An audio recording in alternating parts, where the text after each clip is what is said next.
అరే తురై వాడు వీడు ఎవడ్రా వాడు అనే మాటలు మన తెలంగాణలో మాట్లాడుతున్నారు. వయసుకు గౌరవం లేకుండా, వ్యక్తికి గౌరవం లేకుండా, ఒక ఆత్మాభిమానం లేకుండా మరి వాళ్ళు ఇష్ట అనుసారంగా మాట్లాడుతున్నారంటే ఇది మన దురదృష్టం. చాలామంది ఈరోజు ముఖ్యంగా ఇక్కడికి స్వర్గీయ నందమూరి తారక రామారావు ఘాట్కి వీడికి వచ్చి ప్రెస్ మీట్ ఇవ్వాల్సిన వచ్చిందంటే పరిస్థితి మరి ఎంత ఘోరంగా మాట్లాడుతున్నారు కొందరు వ్యక్తులని నేను సూటిగా ప్రశ్నిస్తున్నా. 1982లో పార్టీ పెట్టి 9 నెలల్లో అధికారం దిశగా వచ్చి తెలుగువారి ఆత్మగౌరవాన్ని నిలబెట్టిన వ్యక్తి నందమూరి తారక రామారావు గారు. అట్లాంటి వ్యక్తి సమాధిని ఈరోజు కొందరు దురదృష్టం హుసేన్ సాగర్లో పడేస్తాం, ఆ సమాధిని తీసి హుసేన్ సాగర్లో పడేస్తామన్నారు. అదేవిధంగా మరి ఈ ప్రభుత్వం ఏర్పాటు చేసిన ఎన్టీఆర్ విగ్రహాన్ని అమీర్పేటలో మరి దాన్ని పలగొట్టేట పార్సల్ పంపుతారట ఆంధ్రప్రదేశ్కి. నేను అనేది ఏంటంటే మాట్లాడిన వ్యక్తులకి మీరు మాట్లాడే ముందు ఏ వ్యక్తి గురించి మాట్లాడుతున్నాం ఒకసారి ఆలోచించండి. స్వర్గీయ నందమూరి తారక రామారావు గారు ఉమ్మడి ఆంధ్రప్రదేశ్కి ముఖ్యమంత్రి. ఎవరైతే మాట్లాడుతున్నారో ఆయన ముఖ్యమంత్రి ఉన్నప్పుడు నువ్వు పుట్టలేరా బాబు అని నేను సూటిగా ప్రశ్నిస్తున్నా. దాని తరంతరం చంద్రబాబు నాయుడు గారు ముఖ్యమంత్రి ఉన్నప్పుడు నువ్వు డైపర్ల సుస్సు పోసుకుంటామని మరొకసారి నేను చెప్తున్నా. మీ అమ్మ నీకు అడిగే టైంలో, అంటే నీకు ఊహ తెలియని టైంలో ఈ రాష్ట్రం ఏర్పడింది, లేకపోతే తెలంగాణ అనే పదం వచ్చింది, లేకపోతే ఇక్కడ తెలంగాణ నాయకులు గతంలో ఉమ్మడి ఆంధ్రప్రదేశ్గా పరిపాలించిందని మరొకసారి తెలియజేస్తున్నా. ఇష్టం వచ్చినట్టు అరే చంద్రబాబు, అరే లోకేష్ నీ సైన్యం వస్తుందా, నువ్వు వస్తావా అంటే అది పద్ధతి కాదని మరొకసారి చెప్తున్నా. ఎందుకంటే రెండు రాష్ట్రాలు సెంటిమెంటు, తెలంగాణ సెంటిమెంట్ అయి 12 సంవత్సరాలు అవుతుంది. ఇప్పుడు ఏ నాయకులైతే ఫామ్ హౌస్లో పండుకున్నారో వాళ్ళు మళ్ళీ తెలంగాణ సెంటిమెంట్ రగిలితే మరి ప్రజలు చెప్పుతో కొట్టడానికి రెడీ ఉన్నారు. 10 సంవత్సరాలుగా 2 టర్ములు ఇచ్చిర్రు, దోచుకున్నారు, దాచుకున్నారు, ఇప్పుడు ఫామ్ హౌస్లో పడుకున్నారు. అది ఎక్కడైపోతే మరి ఇక్కడ 11 సీట్లకే పరిమితమైన జగన్మోహన్ రెడ్డి ఏ విధంగా రెచ్చగొట్టాలి తెలంగాణని, తెలంగాణ ప్రజల్ని ఏ విధంగా రెచ్చగొట్టాలంటే ప్రొఫెసర్ నాగేశ్వరరావు వంశము ముంగడికి తీసుకొచ్చిండు. మరి అమిత్ షా ఏం మాట్లాడిండో, అమిత్ షా గారు ఏం మాట్లాడిండ్రో, ఎవరితో మాట్లాడిండ్రో ఎవరికి క్లారిటీ లేదు.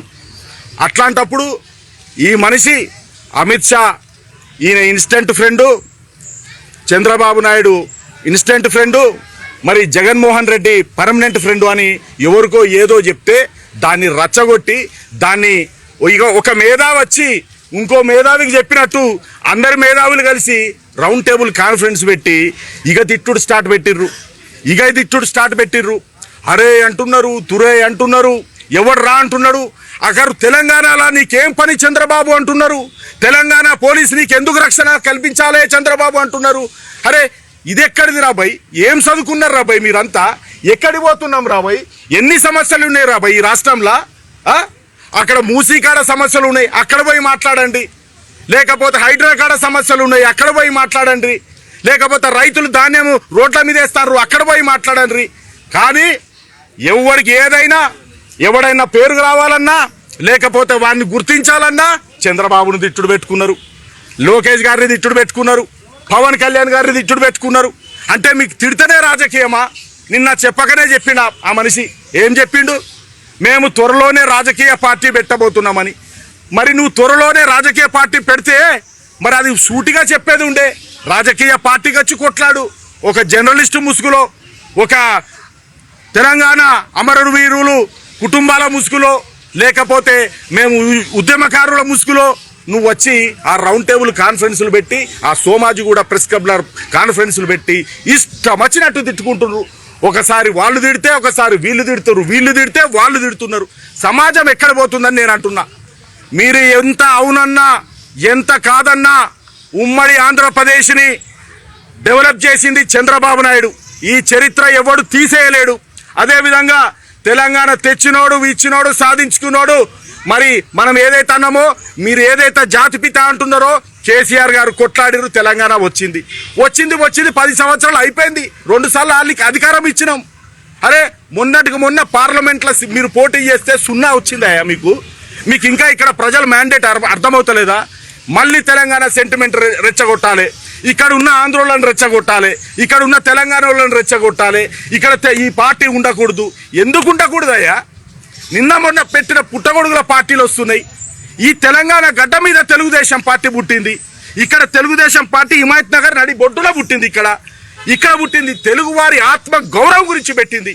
మరి ఆత్మ గౌరవం పక్కన పెడితే ఎల్లిగాడొచ్చిండు, మల్లిగాని తిట్టిండు, మల్లిగాడొచ్చిండు, ఎల్లిగాని తిట్టిండు. ఏంద్రాబాయ్ అంటే వ్యక్తులు తిట్టుకున్నారు. బాగున్నది. రాష్ట్రాలను ఎందుకు ముడిపెడుతున్నారు అబ్బాయి? మళ్ళీ తెలంగాణోడు అని ఎందుకు ముడిపెడుతున్నారా? తెలంగాణ వ్యక్తుల గురించి పంచాయతీ రాష్ట్రాలతో ఎందుకు ముడిపెడుతున్నారని నేనంటున్నా. ఈరోజు జనరేషన్ జెన్జియన్ నువ్వు మాట్లాడుతున్నవే, నీ పేరు తీసుడు కూడా వేస్ట్ అంటున్నా. జెన్జియన్ నువ్వు మాట్లాడుతున్నవే, జర్నలిస్టు ముసుగులో మీరు మాట్లాడుతున్నారే. నేను చెప్తున్నా విను. నువ్వు మాట్లాడితే భవిష్యత్తు గురించి మాట్లాడు, తెలంగాణ యువత భవిష్యత్తు గురించి మాట్లాడు, యువత గురించి మాట్లాడు, యువత సమస్యల గురించి మాట్లాడు. అంతేగాని నీ పబ్బం గడుపుకోవటానికో లేకపోతే నువ్వు ఎవరి పబ్బం గడపాలనో అమ్ముడు పోయినవో వాళ్ళ పబ్బం గడపడానికి నువ్వు ఇట్లాంటి మాటలు మాట్లాడితే ఖబర్దార్ జాగ్రత్త అంటున్నా. తెలంగాణ పోలీసులకు మరి చంద్రబాబు నాయుడుకి ఎందుకు రక్షణ కల్పించాలి? అరే నువ్వు చదువుకున్నోనివా చదువుకోలేదా నాకైతే అర్థమైతలేదు. ఉమ్మడి ఆంధ్రప్రదేశ్కు ముఖ్యమంత్రిరా, అదొక ప్రోటోకాల్ ఉంటుంది, దానికి ఒక పద్ధతి ఉంటుంది, విధి విధానాలు ఉంటాయి. వాళ్ళు వచ్చి రక్షణ కల్పిస్తారు. అదేవిధంగా వీళ్ళకి ఇక్కడేం పని? శనివారం ఆదివారం వస్తున్నారంటే ఎక్కడికి వస్తున్నారా అబ్బాయి? నీ ఇంటికి వస్తున్నారా? శనివారం ఆదివారం వాళ్ళ ఇంటికి పోతున్నారు, వాళ్ళ ఇంటికాడ పోయి వాళ్ళ కుటుంబంతో ఉంటున్నారు, వాళ్ళ వ్యక్తులను కలుసుకుంటున్నారు, వాళ్ళ ఇంట్లోతో టైం స్పెండ్ చేస్తున్నారు. మీకెవడు హక్కు ఇచ్చిండు? తెలంగాణకు రావద్దని మీకెవడు హక్కు ఇచ్చిండు? ఏమన్నంటే మాకు వాక్ స్వాతంత్రం అంటారు. వాక్ స్వాతంత్రం ఉండాలి. Right of speech, right to speech fundamental రైట్స్లా చదువుకున్నోడు ఎవరికైనా తెలుసు. కానీ అది ఒక వ్యక్తి ఆత్మ గౌరవాన్ని, ఒక వ్యక్తి ఆత్మ అభిమానాన్ని దాన్ని హరిస్తే మాత్రం ఎవడు కూడా పౌరుడు క్షమించడు, ఎవడు కూడా పౌరుడు ఒప్పుకోడు. నేను అదే చెప్తున్నా, మరీ చెప్తున్నా. తిట్టాలంటే నేను కూడా 10 మంది 20 మంది జర్నలిస్టులు కానీ మిత్రులు కానీ ప్రెస్ వాళ్ళని కానీ పిలిచి మా పార్టీ తరఫున నేను కూడా తిట్టచ్చు. నేను తిట్టున్నాడు, నువ్వు తిట్టుడు కాదు. ఇక్కడ రాష్ట్రాలతోటి ముడిపడి ఉన్న సమస్య అయిపోయింది. మిత్రులారా, ప్రజలు మ్యాండేట్ ఇస్తారు. ప్రజలు ఎవరిని కూర్చోబెట్టాలనే మ్యాండేట్ ఇస్తారు. అరే ఎవరింటికి పోయినా మీకే ప్రాబ్లం. ఇది నచ్చలే అంటే జనాలకు నచ్చలేదు. ప్రెస్ అంటేనే చూస్తేనే అరే వాడు తిడతారా, వీడిని తిడతారా, వీడు తిడతారా, వాడిని తిడతారా. ఇదా జర్నలిజం అంటే, ఇదా సంస్కారం, ఇదా భవిష్యత్తు. భావి తరాలు ఎదురు చూస్తున్నారు. క్వాంటమ్ ఎరాలో ఉన్నాం మనం ఇంకా డెస్క్టాప్ పట్టుకొని లేం. క్వాంటమ్ ఎరాలో ఉన్నాం. ముందు ఆలోచించాలి. భవిష్యత్తు ముందు 20 సంవత్సరాలు ఏం చేయాలని ఆలోచించాలి. ప్రణాళిక ఇవ్వండి. చదువుకున్న మేధావులు కదా, మీరంతా మేధావులు కదా. ఒక మేధావికి అవమానం జరిగింది అంటున్నారు కదా, ఆ మేధావిని ఒక బుక్లెట్ పట్టుకొని రమ్మనండి. తెలంగాణ మోడల్ ఈ విధంగా ఉండాలి, ఆంధ్ర మోడల్ ఈ విధంగా ఉండాలి, మన తెలుగు ప్రజలు అభివృద్ధి చెందాలంటే ఈ మోడల్ బుక్లెట్ అమలుపరచమని చెప్పాలి. అంతేగాని నా మీద కేసు పెట్టిండ్రు, ఆంధ్ర పోలీసులు వస్తాండ్రు, తెలంగాణ పోలీసులు సహకరిస్తాండ్రు అనేది ఇది ప్రొఫెసర్ గారికి అది కరెక్ట్ పదం కాదు. మీరేమైనా ఉంటే, మీ మీద ఏమైనా అలిగేషన్ ఉంటే మీరు నిరూపించుకోవాలి. జర్నలిస్ట్కి ఒక కేసు పెడితే ఒక న్యాయం, లేకపోతే కామన్ మ్యాన్కి ఒక కేసు పెడితే ఒక న్యాయం కాదు. న్యాయాల చట్టాల ముందు అందరూ ఒకటే, అందరికీ ఒకటే ట్రీట్మెంటు. అంటే మీరు సహకరించాలి, న్యాయశాఖకు సహకరించాలి, పోలీసు వాళ్ళకు సహకరించాలి. అంతేగాని నేను రియాల్ ఒక మాట రేపు ఒక మాట కాదు. ఇక చాలామంది ఎందుకు ఇట్లా ప్రతిసారి చంద్రబాబు ప్రతి దాంట్లో చంద్రబాబే.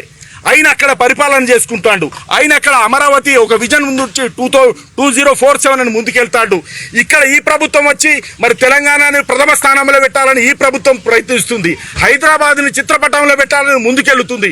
అంటే ఇంత వేగంగా పోతా అంటే ఇంకా చరిత్ర తవ్వుకుంటే, ఇంకా మన గోతి మనమే తవ్వుకుంటే ఈ రాష్ట్ర ప్రజలకు కానీ ఇక్కడ భావితరాల యువతకు కానీ మనం ఏం భరోసా ఇస్తాం? తిట్టుకునుడు కాదు భరోసా, కొట్టుకునుడు కాదు భరోసా.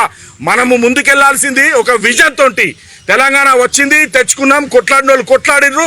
అమరవీరులు 12 మంది విద్యార్థులు ఎవరైతే అమరులైనరో వాళ్లకు పాదాభివందనం చేసి నమస్కారం చేశాము. వాళ్ళ కుటుంబాలు ఆదుకున్నాము. అన్ని రకాల ఆ గవర్నమెంట్ కానీ ఈ గవర్నమెంట్ కానీ ఆదుకుంటుంది. కానీ నువ్వు చేసేది మళ్ళీ రెచ్చగొడుతున్నావు. ప్రాంతీయవాదం తెచ్చి మళ్ళీ రెచ్చగొడితే ఖబర్దార్ అంటున్నా.